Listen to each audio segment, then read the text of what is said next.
From a studio high above the clouds of the Okanagan Valley, this is the Cannabis Podcast. Exploring the world of Canadian cannabis culture, one toke at a time. Now, here's your host and bud tender, Gary Johnston. Welcome back to the Cannabis Podcast. If this happens to be your first time here, well, an especially warm welcome for you. 30 to 40 minutes of cannabis information is ahead of you. Let me remind you before we get started, this program is intended only for those 19 or older in your jurisdiction and is intended purely for entertainment and perhaps educational purposes. You should always consume your cannabis responsibly. This episode, I talked with Beau Kilmer. He's the McCauley Chair in Drug Policy Innovation with the RAND Corporation, and we get his thoughts on the current state of cannabis legalization and some options for policy change. Health Canada has noticed the appearance of packages of 50, 100, and 200 milligrams of THC. We've talked about it a little bit on the podcast. The limit's supposed to be 10 milligrams per package. They're not too happy. There's been some more criticism for flavored cannabis and its appeal for kids. I look at dialing in your perfect terpene profile. On Cultivar Corner, it's back to the Kootenays and Sweetgrass Cannabis for a limited drop, crushed velvet. Sounds delicious, doesn't it? And another listener shares his cannabis story. All of that and more on episode 116 of the Cannabis Podcast. And before we get into the meat of things, let me, as usual, thank you for being a listener and thank my supporters who have been supporting me, Jordana, Kevin, and Rob. And you know what? We're also going to hear Rob's cannabis story a little bit later. I had another note from Gord. Thank you for the contact, Gord. And Gord sent me a note about something happening in Saskatchewan with a rewrite of their cannabis rules that I was not aware of, that currently retailers are required to ask for proof of age from all purchasers, which I guess has created a real angry situation when old dudes walk into the store and they have to supply some ID. The amendment apparently will now require all Saskatchewan cannabis retailers to only ask for proof of age when a purchaser appears to be under the age of 25. Seems like that makes a lot more sense. Thanks for the info on that, Gord. Also, a shout out to Daniel. He contacted me through LinkedIn, just starting his traversing of the cannabis industry. Good luck on your journeys, Daniel. Thanks for being along for the ride here on the podcast. Back in episode 104, I asked the question, what is your cannabis story? Because I was convinced then, and I'm convinced now, that there is a variety of different stories of how we all came to cannabis. Some may be like me. Initially, recreational cannabis use was what brought me here and has kept me here, and a discovery of the medical side of things later in life. For others, as you're about to hear, it's the medical issues that initially drove them to cannabis, and luckily they were able to find some relief. With your cannabis stories, we've heard from Grace, we've heard from Stephen, Tony, Jim, and today we're going to hear from Rob. And you've actually heard me talk about Rob a lot.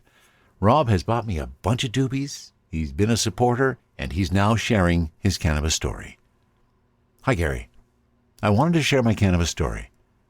First, I'd like to say I'm a proud husband and father. I've been married for over 20 years and have 2 wonderful kids. I'm a veteran, having served with the 1st Battalion, Princess Patricia's Canadian Light Infantry, and the RCMP. I also did a UN peacekeeping tour in Croatia in 1994. It was during my time in the RCMP that I ran into mental health problems. After serving 2 years in a busy detachment, I suffered a severe mental breakdown. I started talk therapy and antidepressants. My diagnosis is PTSD. For many years, I suffered from severe depressive episodes, suicidal thoughts, hypervigilance, irritability, and sleep deprivation. I've been on many pharmaceutical medications over the years to help manage my symptoms. I was averaging 3 to 4 hours sleep a night and still had many depressive episodes. I started cannabis out of desperation 6 years ago. My first night, I slept 7 hours. I started feeling better, happier with regular use. My family noticed the difference too. Dad was no longer the irritable mess that slept all the time. I was able to wean myself off my sleep medication, which I was struggling to do before cannabis. I'm currently reducing my antidepressants with an end goal to be completely off. I'm almost off an antidepressant I started 18 years ago. Cannabis changed my life for the better. Thank you for the podcast that has helped guide me on my cannabis journey. Sincerely, Rob Matheson. Kudos to you, Rob. Thank you for the courage to share your story, and especially thank you for the courage to share your name. It's that courage that's going to help change the stigma that is still out there over cannabis. More people have to understand that for many people, cannabis can be a revolutionary medicine. And I'm really pleased to hear that you are having such tremendous effect from cannabis. Rob, I'm so glad you're here and along for the ride. From the cannabis-infused studio in the clouds, this is the Cannabis Podcast. When I saw this story pop up, I have to say I wasn't too terribly surprised. I've mentioned it a few times over the last few episodes where we have now seen twisting the legislation and looking for loopholes. We've talked about it before, where 10 milligrams is supposed to be the maximum THC in any package of edibles that a cannabis store in the legal world can sell. But we've had lozenges, we've had hard candies introduced, we've even had, for all intents and purposes, what are gummies, but they're not calling them gummies, because they have now increased their THC to 10 milligrams per piece and 5, 10, 20 pieces per package. Health Canada apparently has been watching. This is a story from MJBizDaily.com written by Matt Lamers. Health Canada has begun asking some federally licensed marijuana companies to stop selling certain ingestible cannabis products the regulatory agency says are incorrectly classified and labeled as extracts rather than edibles. The move could cost cannabis businesses millions of dollars, Canadian industry sources say, because the products in question, including some lozenges and chewable extracts, are increasingly popular among consumers. Executives are puzzled over Health Canada's timing, especially since some of the products in question have been on the market for years. The apparent crackdown also comes at a sensitive time for the Canadian marijuana industry, as most publicly traded cannabis producers are still losing money. From a packaging perspective, the distinction is important because any cannabis product classified as an extract has 100 times more allowable THC per package than a product classified as an edible, making it more appealing to certain consumers. One letter sent to a licensee by Health Canada, obtained by MJBiz Daily, requests the company to halt the sale of the flagged products. The letter is from Annika Stella Chase, Acting Director General of the Compliance Directorate in Health Canada's Controlled Substances and Cannabis Branch.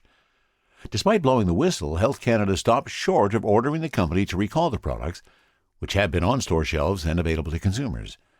It isn't known if Health Canada sent a non-compliance letter to every company selling the products now under federal scrutiny, or only select producers. Health Canada did not immediately answer MJBiz Daily queries for comment. In the letter seen by MJBiz Daily, the agency said that, upon further review of the products in question, Health Canada has assessed that this product is edible cannabis, and consequently it contains a quantity of THC that exceeds the allowable limit of 10 milligrams per immediate container. The letter goes on to define extract, edible, and food. Health Canada has determined that the products in question are consumed in the same manner as food, and therefore fit the definition of edible cannabis, the Health Canada letter notes.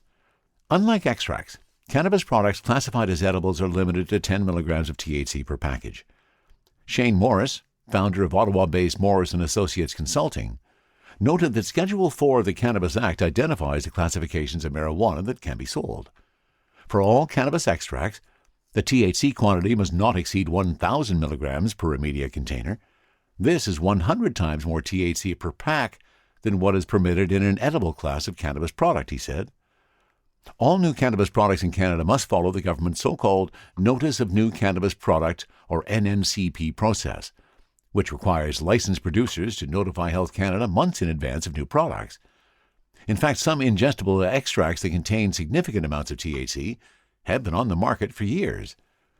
In August 2021, New Brunswick-based cannabis producer Organigram launched its Jolts ingestible extracts, saying at the time it was Canada's first flavoured high-potency THC lozenge containing a total of 100 milligrams per pack. Organigram did not immediately respond to requests for comment from MJBiz Daily, and it's unknown if the company received a warning letter from Health Canada. If all ingestible extracts and lozenges are pulled from the Canadian market, the industry could lose out on tens of millions of dollars in sales per year, industry sources say. Morris estimates that in December 2022 alone, the Ontario Cannabis Store sold roughly $942,000 worth of the loophole ingestible extracts in wholesale orders and via its online consumer store.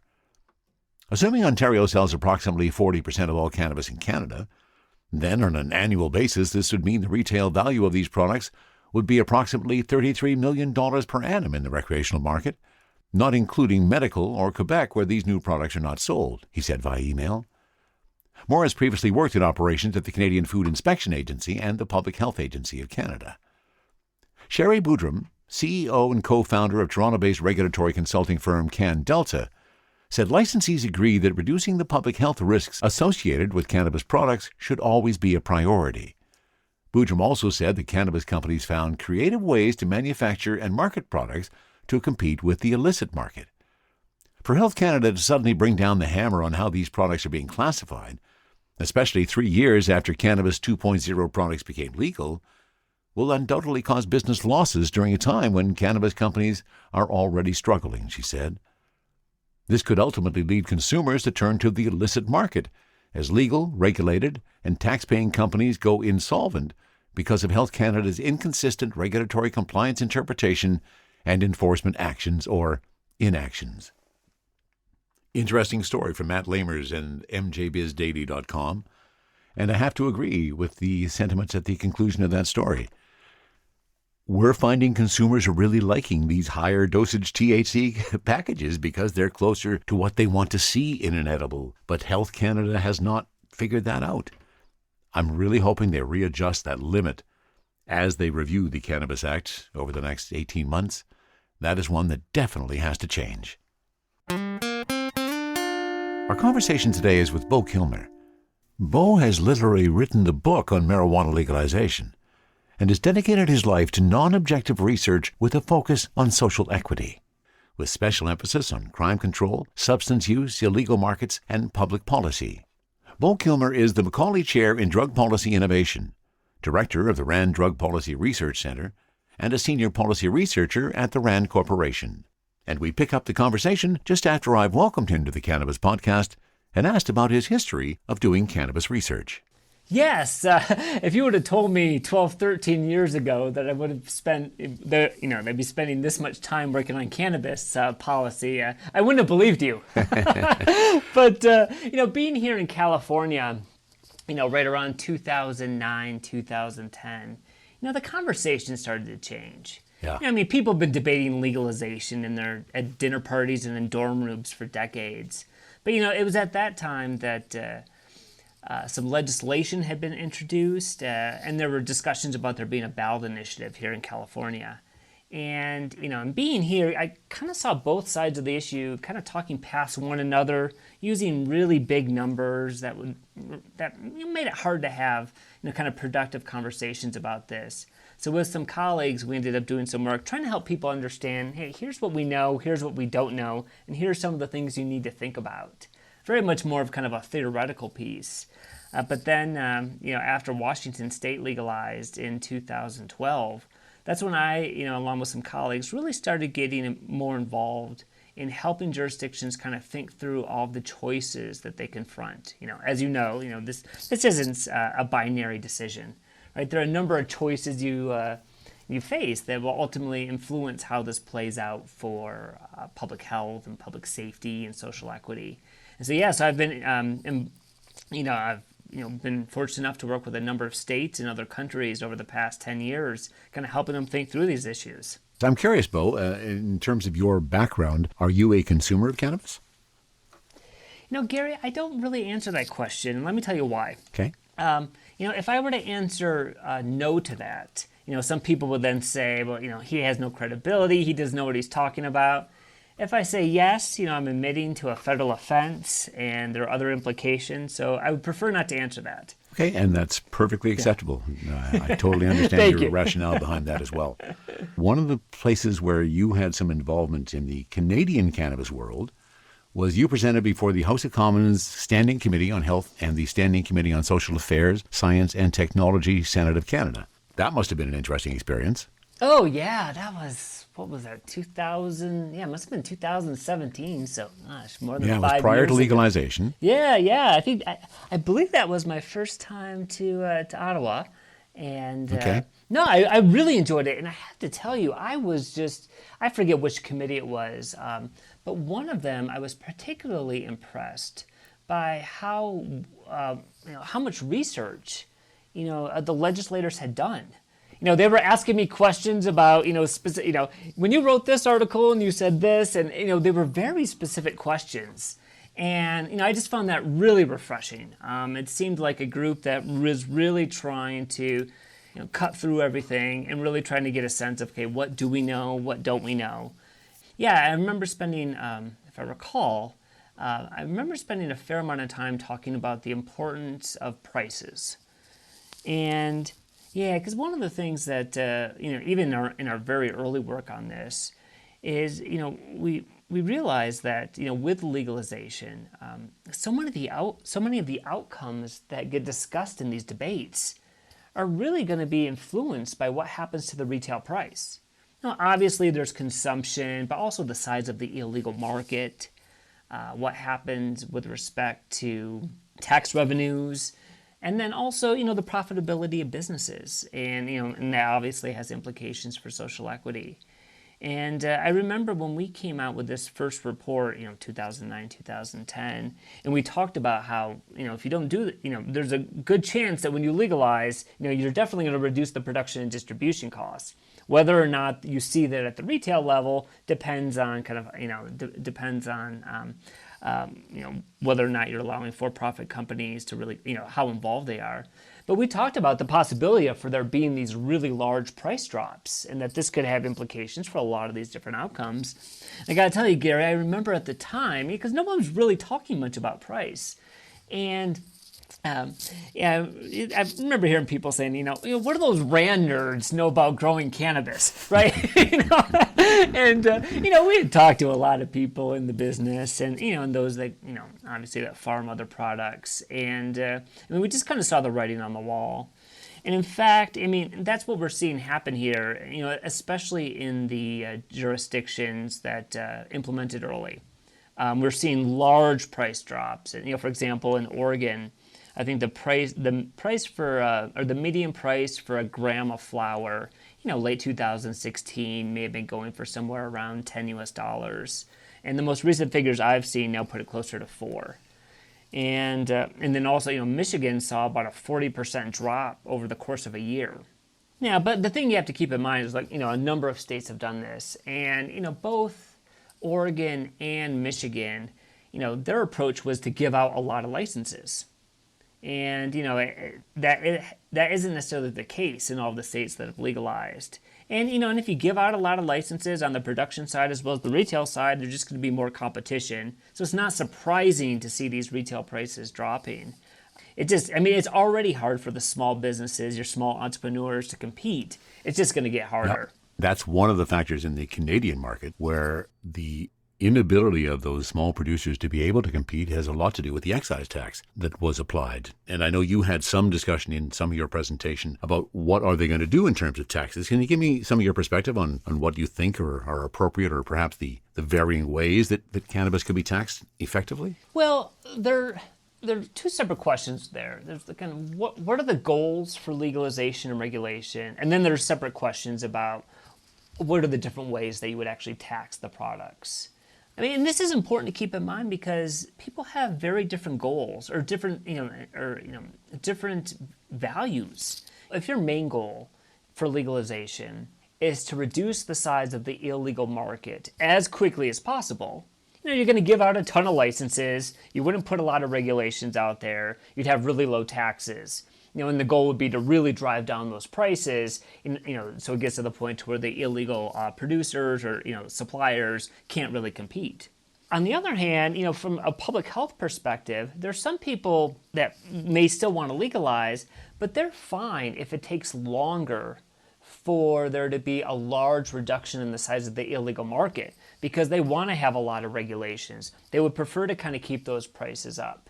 So kind of depending on what your goals are, that can influence, what your preference would be with respect to taxation. And in terms of how to best tax cannabis, I would say that right now we still don't know the best way. Yeah, I agree. Yeah. It's but I would say there seems to be this emerging consensus that taxing just purely as a function of the price probably isn't the best approach. These are what you would call these ad valorem taxes, and the thing with those is, if your tax is a function of the price, and your prices go down, well, so will your tax revenue, unless you see a large increase in consumption. And in fact, I believe that 2022 was the first year that the state of Colorado actually saw a reduction in its cannabis tax revenues for the entire state, and it's believed because because the prices have gone down so much. And so there are other ways to tax. Alaska tax. I think they've got a weight-based tax, maybe $50 an ounce. The other option that's getting more attention is taxing as a function of potency. And there are a lot of different ways, even within that, there are a lot of different ways you could do it. But, most of the discussion right now, it would be taxing as a function of the Delta-9 THC content. What we're seeing now is people implementing kind of much more complex THC taxes. And so both in New York and Connecticut, and the stores just started to open up in New York, and I believe they're going to open up, if they haven't already, they're going to be opening up in Connecticut soon. There, they've actually taxed cannabis not only as a function of the THC content, but the tax rate actually depends on the product. So there's a different THC tax rate for flower versus edibles versus concentrates. So it's going to be fascinating to kind of see how that plays out. But, there are a couple different reasons, potential advantages for a THC tax. Obviously, it's not as sensitive to those price drops and that you see with the ad valorem taxes. But also, if you're in a place, in the way this is played out in most of the United States is, there are no limits on products in terms of what products are sold, in terms of potency limit, THC limits. I mean, the one exception is with edibles, right? There'll typically be a limit on the total amount of THC in a package. And in some places, even a piece of candy within that candy bar can only have 5 to 10 milligrams, kind of depending on where you're at. But when you talk about flour and you talk about the concentrates, there's no limit.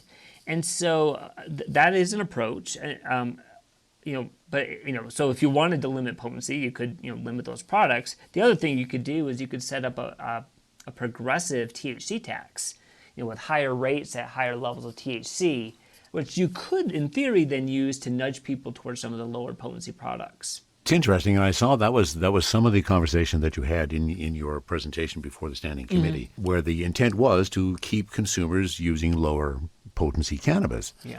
What I'm curious about, Beau, is the reality of what's happened in the 4 years since legalization has happened in Canada. When that happened on October 17, 2018, the typical THC rate in most of the cannabis flower was somewhere between 15 and 20%. Now here we are 4 years later, and in Canada, the typical THC range is somewhere between 26 and 36%. Wow. That's an astounding increase in a matter of 4 years. And if it was the tax was based on the potency of the THC, we would have of course we do have a pretty crazy arrangement right now. Yeah, and I think these models that are being implemented in New York and Connecticut are a bit more complicated in terms of, with the different tax rates by product. So it'll be fascinating to kind of see how this plays out. But I've talked about some of the potential advantages. And this is how, at least in the United States at the federal level, it's kind of similar to how we tax alcohol. We've got different rates for beer and wine, compared to spirits.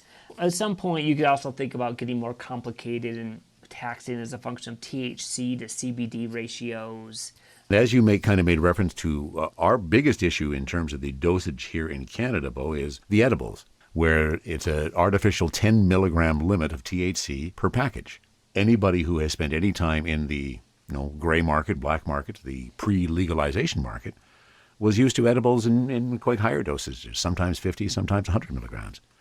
So do you think that there's still a way for the governments in their approach to be reviewing, which is supposed to be happening in Canada now? They're supposed to be doing a full review. Do you see that that's something that's both here and in the States where that's going to be adjusted and maybe come up with some national standards? Well, Gary, to make sure I heard you correctly, you said that the limit on any package is 10 milligrams of THC? Yes, 10 milligrams THC. And interestingly enough, we've now found a couple of companies that have found their way around the legislation. And they're putting out a package which is not being classified as an edible, but is more being classified as a capsule. And they're now managing to put up to 100 milligrams in a couple of those packages. But the base for edibles, 10 milligrams per package of THC. That's the max you can put. Interesting. Yes. Yeah, as I said, I know that there's some variation here, across the U.S. states that have legalized, but you do hear a lot about, the limit being 100 milligrams. But then, sometimes, as I said, if it's a candy bar or something, each piece, in some cases, I think it may have to be individually wrapped. We've been talking about North America. Some of the models we're seeing in other places are really interesting. I spent some time in Uruguay before they legalized and after. And there it's just very different. If you're 18 and older, 18 and older, and you want to get access to legal cannabis, well, the first thing you need to do is you actually have to register with the government. Oh, okay. And when you do that, you then have to choose between one of three supply routes. You can either register to grow it at home, you could register to join a cannabis collective or a co-op, or you can choose to purchase it at a pharmacy. And even if you do that, there are limits on how much you can buy, I think, per week. I think it works out to about, they limit you to 40 grams a month, I think 10 grams a week roughly. And also, it's just there, very few, there's no advertising, a very small kind of slate of products. And they limit the THC to 9%. 9%? Yeah, well, I mean, Wow. when I talk to anyone, in the U.S. or Canada, I'm like, what are you talking about? But you have to kind of put this in perspective. Before legalization, most of the cannabis that was consumed in Uruguay was actually coming from Paraguay, and it was, I wouldn't necessarily call it ditchweed, but it was very low quality. And so when they initially, I believe that initially. Like the THC was, the limit was, it was somewhere like 2-3%. And then obviously they kind of raised it. But that said, that's for what's sold in the stores. But you got people that are growing at home or part of the co-ops. And I've seen some research suggesting that what they're producing is actually higher than the 9%.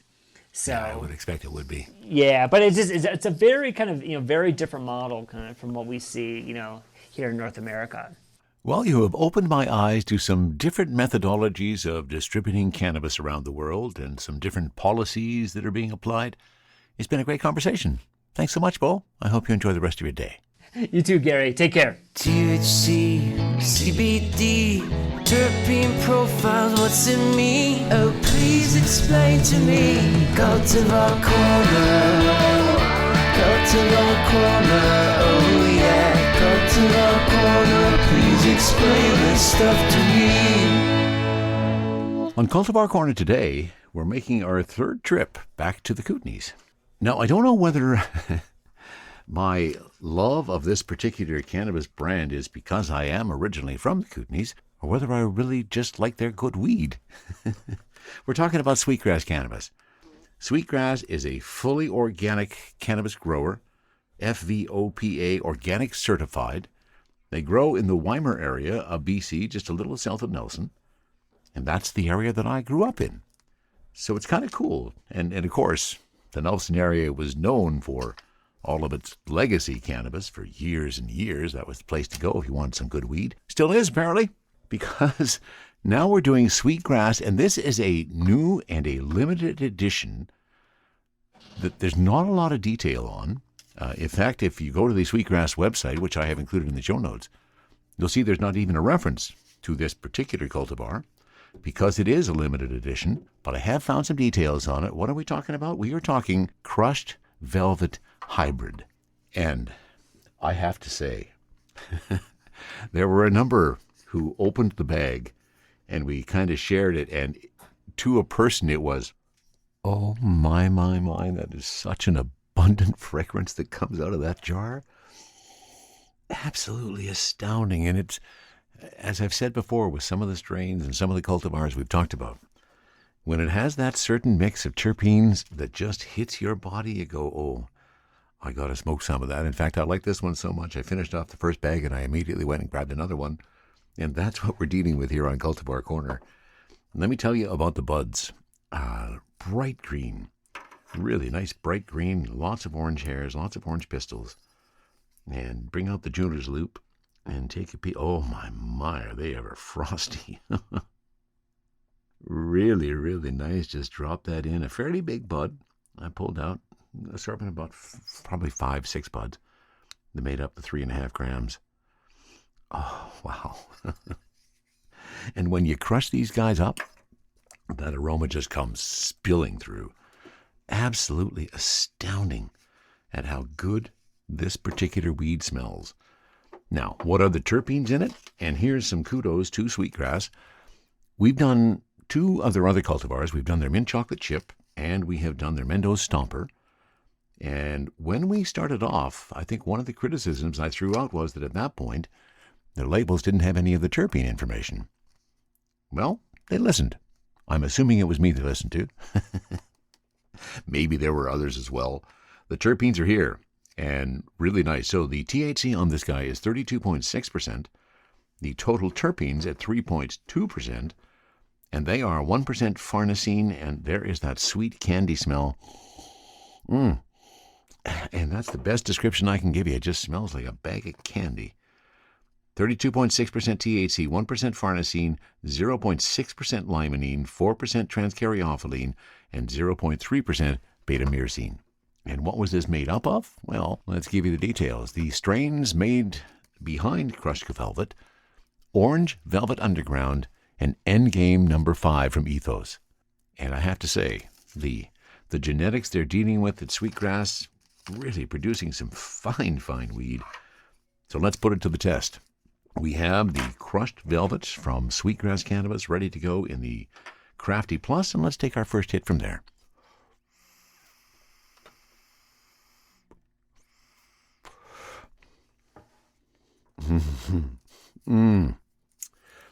I've talked about it before.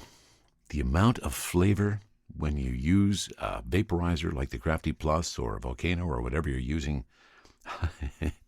it just really lets you taste your weed. Now, I know there's the occasional time when I'm smoking in the bong and I will get a taste of the weed, but it's never as strong as it is through a vaporizer. Now, this crushed velvet is listed as a hybrid, which many of the things the cultivars from Sweetgrass are, which would be very cool because here we are, my first day off the week, and a nice hybrid, kind of smack dab, give me some of that euphoric feeling, but a little bit of body relaxation wouldn't be bad as well. Get me some stuff done today.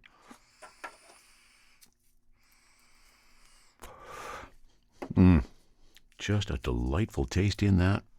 And let's give you the description from others so that it's not just me that's giving you this. Crushed Velvet, the latest cultivar from the LSO beds of Sweetgrass Cannabis, yields well-formed, medium-sized buds. The complex fragrance instantly hits, and boy, is that right, it instantly hits with sweet and sour notes of citrus rind, cherry, and cranberry, mixed with an ever-so-slight undertone of a savory chicken dinner served with a side of waffles topped with a stanky sprinkling of blue cheese. And surprisingly enough, each of those is in there.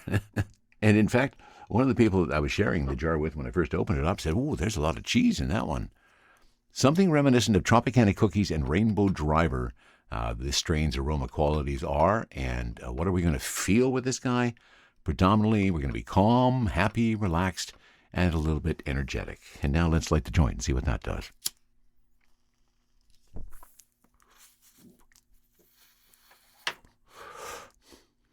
Nice and smooth in the joint. Not the same taste elements that we got out of the Crafty, but really nice. Now, if you're not familiar with Sweetgrass Cannabis, they are a community of like-minded folk who enjoy the finer things in life.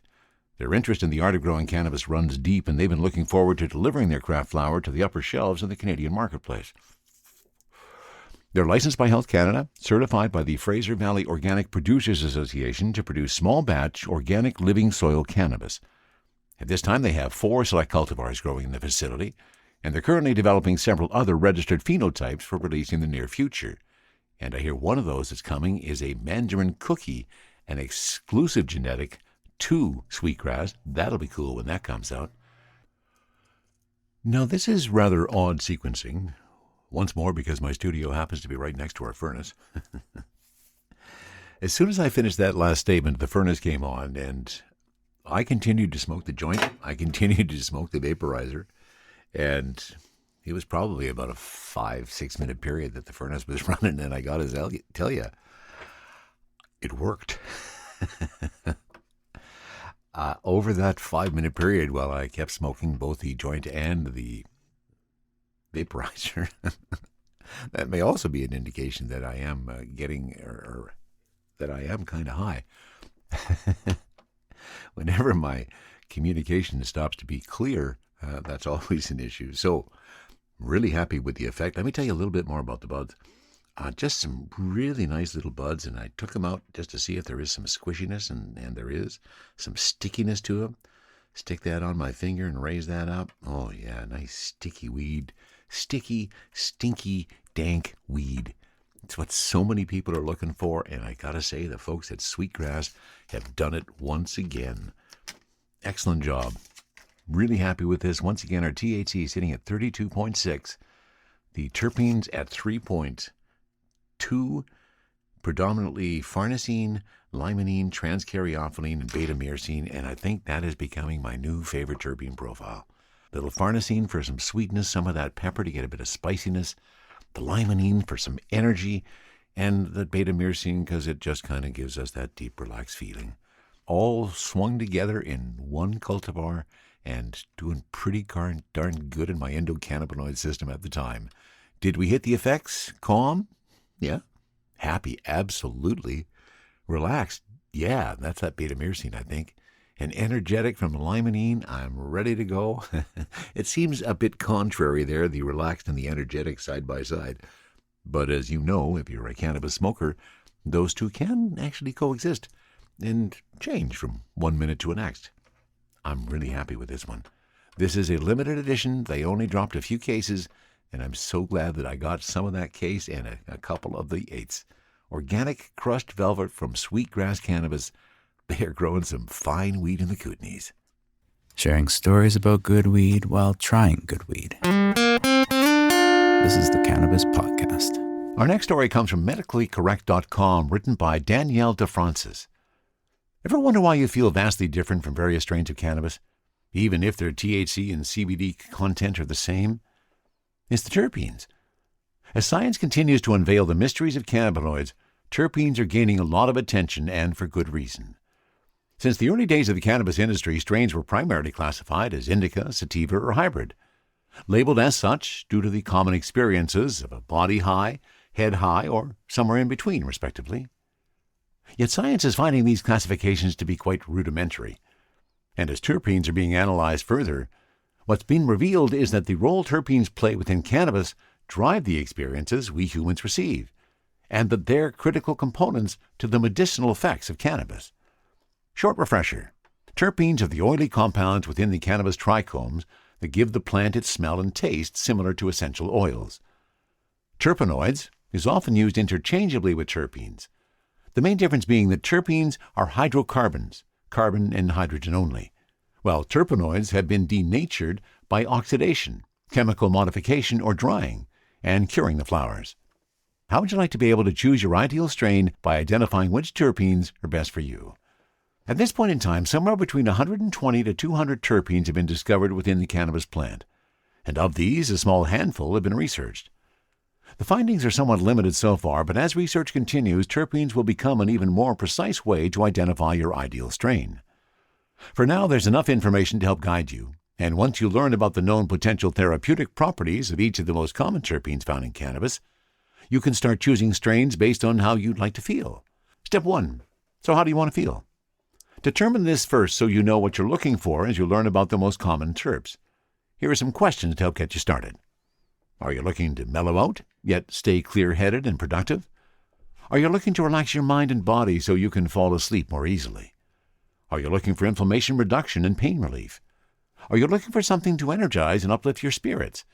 Are you looking to reduce anxiety? Are you looking for creative enhancement and focus?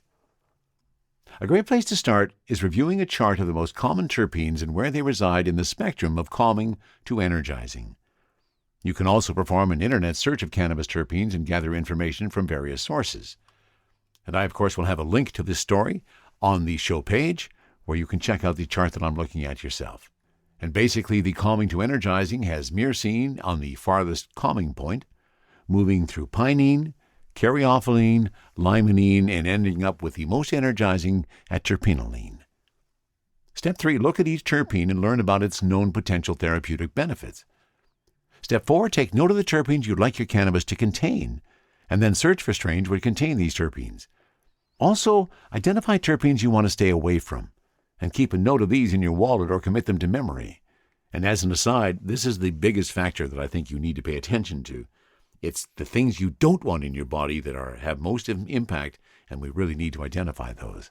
Now, they list some common abundant terpenes in particular strains. Super Lemon Haze, the most abundant terpene, terpinolene and ocimene, along with some caryophyllene.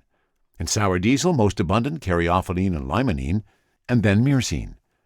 Blue Dream, most dominant, myrcene, pinene, followed by caryophyllene. OG Kush, caryophyllene, limonene, and myrcene, the most dominant being linalool and humulene, along with some pinene. Let's say you're looking for help with relieving pain and inflammation while reducing anxiety. Caryophyllene reduces inflammation, which lessens pain, and limonene helps reduce anxiety. So, from the list we just covered, OG Kush and Sour Diesel would be the 2 top strains for you to try. A more experiential way to discover the best terpenes for you.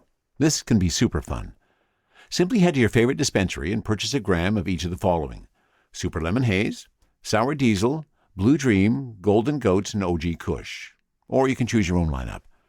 Next, grab some index cards and smoke each one on separate days or with enough time in between so they don't influence one another, such as one in the morning and one in the evening. For each strain, after 10 or 15 minutes after consumption, take this super short quiz and keep your answers to refer to later. Now that you're high, what are the top 3 things you feel like doing? Which would you rather be? Comfy at home or out socializing? Do you enjoy this strain? Yes or no? Once you have your answers for each strain, list out the terpenes in each. You can refer to the strain examples, main terpene profiles that we refer to, or you can choose other strains and consult a resource such as leafly.com.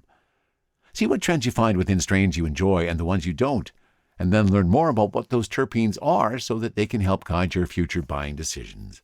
And that's a great advice and some great information in that article. And as I say, I will have the link on the show page. You can check it out for yourself at medicallycorrect.com, and maybe we can help you find your perfect terpene profile.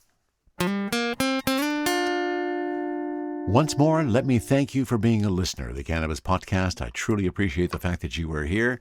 And if you would like to help out further, there's a couple ways you can do that. You can go to buymeacoffee.com/cannabispodcast. If you feel so inclined, you can buy me a doobie. And there's also now a Patreon page. If you feel so inclined, you can check that out. The link is back at cannabispodcast.com. If you ever have a comment on anything you hear in the Cannabis Podcast, please send a note to info@cannabispodcast.com. I love hearing from you each and every time. That's it for episode 116 of the Cannabis Podcast. From the cannabis-infused studio, high above the Okanagan Valley, this was the Cannabis Podcast.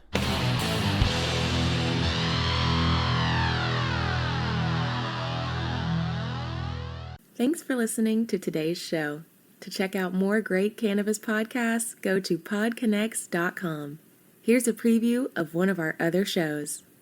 Hey friends, I'm Brannon. And I'm Saba. And we are your host of the Cannabis Hangout Podcast, an educational platform to connect with the cannabis community and share personal stories while breaking the stigma of marijuana. Join us every Sunday at 7 p.m. to gain valuable insight with different perspectives from industry leaders, growers, and medical marijuana patients. This is a place to learn so much from different angles in the cannabis industry. So tune in while we break it all down.